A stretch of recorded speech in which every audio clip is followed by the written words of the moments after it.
Chegou a hora da gente receber ele, André Machado, CEO do projeto Os 10%. Seja muito bem-vindo, André. É sempre muito bom falar contigo. Bom dia.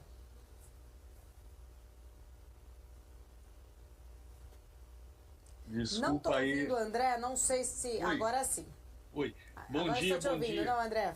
Bom Bom dia, dia. Paula. Bom Seja dia a sempre todo muito mundo da bem-vindo. BNC. Desculpa aí Obrigada. o vídeo estourado, que tô na Ilha Bela, tá com sol aqui.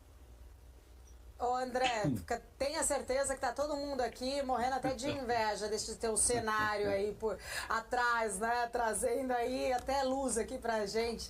Obrigada, sempre um prazer falar contigo, inclusive, né, por nos atender mesmo estando de folga, trazendo aí suas opiniões sempre importantes. Quero começar falando contigo, são vários pontos, né, até mesmo importante aqui para a gente, como eu estava falando dessa expectativa da zona do euro ali em reduzir mais juros na reunião desta quinta-feira, a gente tem um cenário, vamos dizer assim, né, de apostas até mesmo maiores em relação ao Federal Reserve ser uma redução mais gradual, né? Isso veio muito ainda por conta dos últimos dados econômicos, das últimas falas dos dirigentes, mas ainda assim a gente vê as bolsas lá nas máximas nos Estados Unidos. Ontem a gente viu ali dia de bolsas, né, em altas, justamente por conta também de temporada de resultados. Queria entender como você está enxergando todo esse otimismo do mercado e ainda assim, né, o Federal Reserve fazendo sinalizações que talvez vá mais devagar do que o mercado aguardava no corte de juros.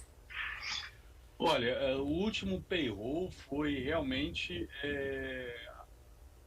um baita de um barril de água na caneca de chopp, né? É o contrário, porque ele veio bem mais positivo do que se esperava.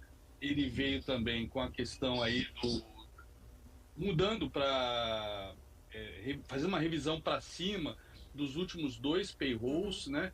E o Bostic, semana passada, do Fed de Atlanta, foi o primeiro Fed Boy a se pronunciar. Ele já falou a possibilidade de não ter, inclusive, nenhum corte ao longo dessas próximas duas reuniões, né? Então, apesar do mercado ter mudado as apostas para 25 base points nas próximas duas reuniões, temos ainda o payroll de novembro. Se vier forte novamente, como veio agora o payroll de outubro, relativo, né, ao mês anterior, setembro, o de novembro vai vir relativo a outubro, a gente pode ter essas apostas se tornando majoritárias para não termos nenhum corte, que eu acho que é a grande chance disso acontecer. Só o fato de ter havido uma revisão de julho, agosto e setembro ter vindo maior do que o esperado, né? Teve uma revisão para cima de julho, agosto, setembro ter vindo maior do que o esperado agora no período de outubro, já sinaliza uma tendência de que novembro não deve ser diferente. Então, e outro dado que eu lembro claramente que foi o que levou ao início desse rally alguns meses atrás, foi quando veio um payroll acima do esperado, porém, né, sempre são três dados que saem no payroll.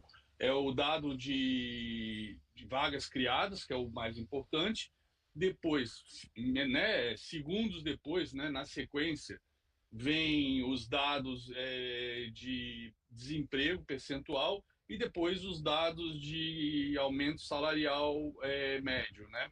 Então, muitas vezes a gente vê aquela oscilação porque sai um payroll mais forte, dá aquela pancada para baixo. Mas, de repente, o desemprego aumenta porque mais pessoas foram procurar emprego, né? E aí aparece um dado de desemprego maior, e aí o que era um dado que desanimava o mercado porque mostrava um emprego forte. Com isso, o pessoal apostava que o Fed não iria cortar juros, etc. Aí sai uma taxa de desemprego um pouco maior, já voltam as apostas.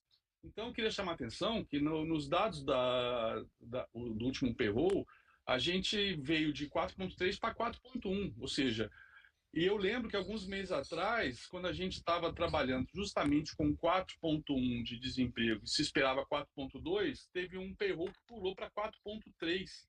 E aí gerou aquele ânimo de que não vai cortar, e realmente cortaram 50 base points, mas a gente está vendo agora, pelo menos nesse último, um caminho de volta, né?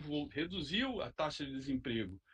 Então, isso leva o Fed a insistir que do mandato duplo, né, de manter a inflação na meta, né, reduzir a inflação e manter o emprego num nível saudável para a economia, ele pode voltar a se focar na inflação, que eu acho que é o que vai acontecer.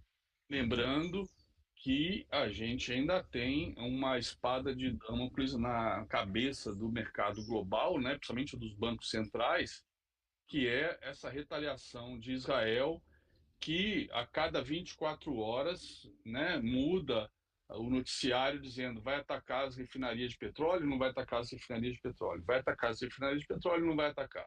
E a gente sabe que um ataque às refinarias de petróleo iranianas e ao terminal rodoviário pelo qual o Irã escoa aí mais de 90% do seu petróleo, qualquer ataque ali vai gerar um movimento de alta do petróleo tão forte que pode gerar um movimento inflacionário, talvez, talvez nos níveis que a gente viu aí no início da guerra da Ucrânia, né? Quando se cortou o fornecimento de gás para a Ucrânia. Porque um ataque a essas refinarias pode levar também o Irã a fechar o Estreito de Hormuz e 30% do petróleo passa por ali, do petróleo global.